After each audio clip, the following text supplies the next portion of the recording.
Merci d'accueillir le chef de l'État, son Excellence M. Bassirou Diomaye Diakhar Faye.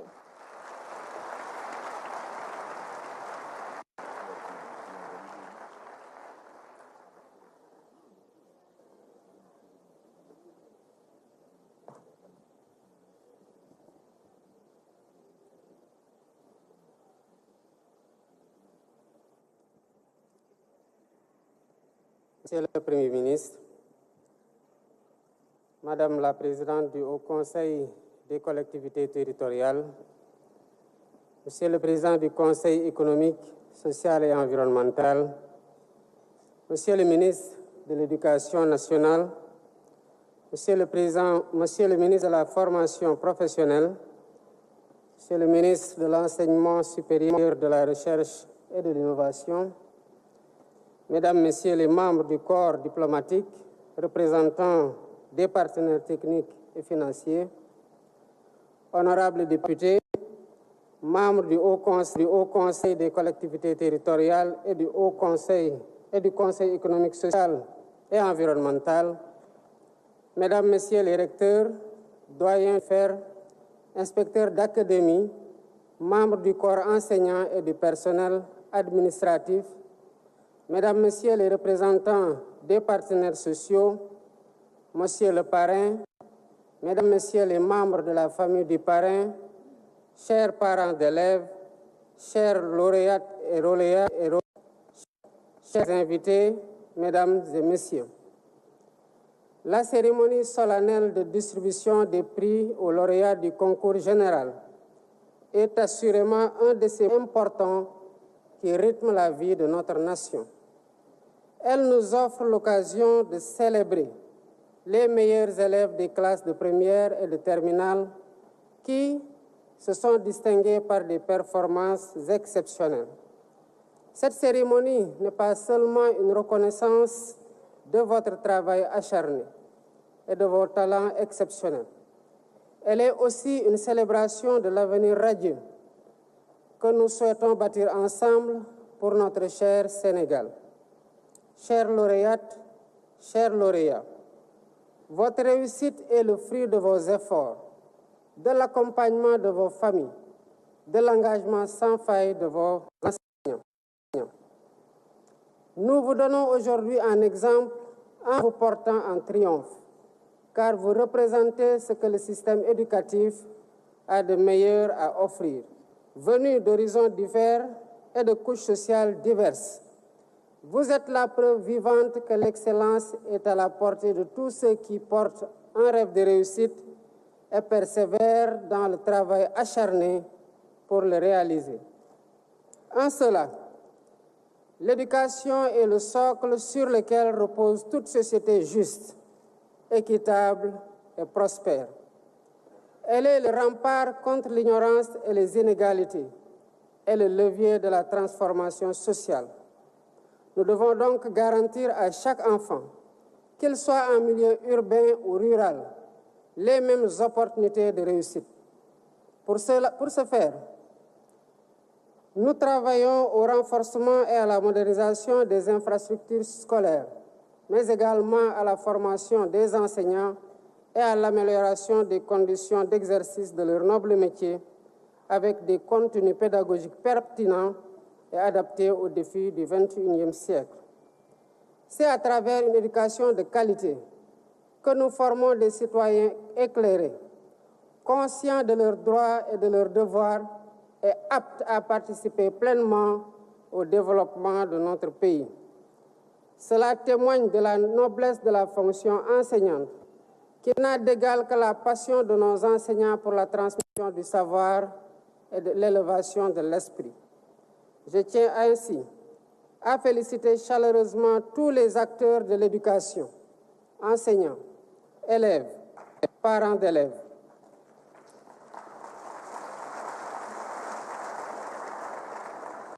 Je remercie particulièrement les partenaires ainsi que le comité d'organisation pour la réussite de cet événement phare de l'agenda républicain. Mesdames et messieurs, cette cérémonie, au-delà de son aspect symbolique et festif, nous invite à une réflexion profonde sur notre système éducatif, dans un monde de plus en plus complexe et exigeant. Le thème de cette année, enjeux, défis et perspectives pour une école au service de la souveraineté nationale, est d'une pertinence particulière. Il interroge la place fondamentale de l'école dans notre programme de gouvernement et nous oblige à repenser le système éducatif pour en faire un véritable levier de notre souveraineté nationale. Cette option a été brillamment développée par M. Waliba, professeur de lettres modernes au lycée Cheikh Hamidou Kane de Mbao, que je félicite pour la qualité remarquable de son exposé, qui a fait ressortir clairement la volonté de transformation systémique de notre pays pour renforcer notre souveraineté. Notre jeunesse dynamique et engagée a un rôle crucial à jouer dans cette perspective. Elle y parviendra grâce à un système éducatif qui intègre les valeurs africaines et surtout les langues nationales. Un système qui aspire à être autonome, inclusif et de qualité en vue de parvenir à la société éducative que nous souhaitons ardemment. Cette société éducative sera le fruit de la transformation systémique du Sénégal qui elle-même passera nécessairement par le renouveau et le repositionnement stratégique de l'école dans les valeurs, ambitions et les ambitions culturelles de notre société. Ce renouveau de l'école se fera entre autres par le développement du numérique à l'école avec l'impératif d'accentuer la digitalisation intégrale du système éducatif. Par ailleurs, un programme de recrutement d'enseignants permettra de combler le déficit actuel et d'éliminer les classes multigrades et double flux, ainsi que les abris provisoires à l'horizon 2030. Poursuivant le même objectif, les conditions pédagogiques et techniques seront améliorées en développant des filières d'apprentissage pratique pour répondre à des besoins spécifiques de main-d'œuvre de qualité. Mesdames et messieurs, notre pays a un besoin urgent de renforcer l'enseignement des sciences et des mathématiques afin d'accroître considérablement le nombre d'élèves dans les filières scientifiques. Cette année, nous avons eu moins de 17% de candidats au baccalauréat dans les séries scientifiques et techniques. Cette régression des candidatures scientifiques au baccalauréat doit impérativement s'arrêter pour éviter d'hypothéquer nos ambitions légitimes de souveraineté alimentaire, pharmaceutique, numérique, technologique et même en matière de sécurité. Le Sénégal a besoin de scientifiques pour faire face aux défis du temps présent et à venir. En réalité, le monde dans lequel nous vivons, en compétition avec d'autres pays et avec d'autres peuples, est un monde de connaissances, particulièrement de la connaissance scientifique, technologique et numérique. Aussi, la conquête des souverainetés auxquelles je vous invite passe nécessairement par la maîtrise des sciences, des mathématiques, des technologies et du numérique. C'est pourquoi j'invite les apprenants à redoubler d'efforts pour s'approprier les sciences, les technologies et les mathématiques. J'invite aussi les pédagogues à réfléchir sur les voies et moyens de faire de notre système éducatif un espace attractif d'apprentissage des sciences et des technologies. Un espace qui forme des élèves créatifs, dotés de capacités d'innovation. L'enseignement technique et la formation professionnelle seront des leviers d'industrialisation, de valorisation des ressources et d'amélioration de l'employabilité des diplômés. Nous comptons renforcer la carte nationale des établissements d'enseignement technique et diversifier les offres de formation pour une éducation plus inclusive et de qualité. L'éducation des enfants et des jeunes en situation de handicap étant pour nous une priorité nationale, nous devons construire des instituts spécialisés et renforcer le système des assistants de vie scolaire tout en mettant aux normes toutes les infrastructures. Mesdames et messieurs, mettre l'école au service de la souveraineté nationale, c'est aussi poursuivre l'intégration des langues nationales dans notre système éducatif.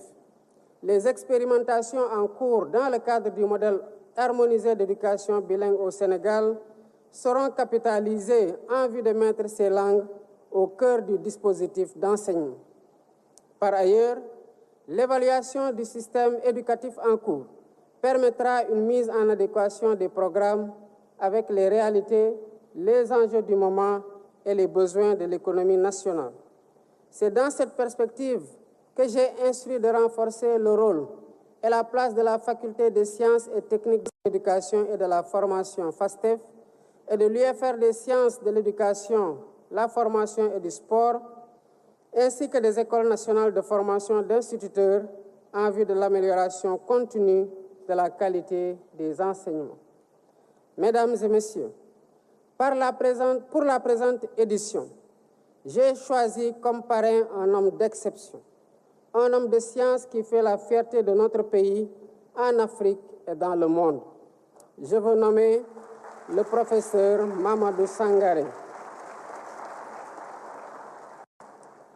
Produit de l'école coranique, ce mathématicien devenu professeur titulaire de classe exceptionnelle des universités a été directeur du laboratoire d'algèbre, de cryptologie, de géométrie algébrique et application de l'université Cheikh Anta Diop, responsable de la commission recherche et innovation de l'Union mathématique africaine, président de la Société mathématique du Sénégal,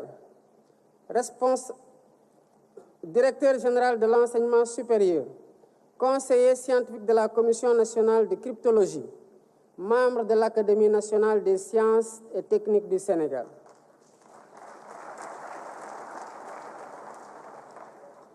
Chers lauréates, chers lauréats, j'ai porté mon choix sur le professeur Mamadou Sangaré afin que son brillant parcours vous éclaire et vous inspire.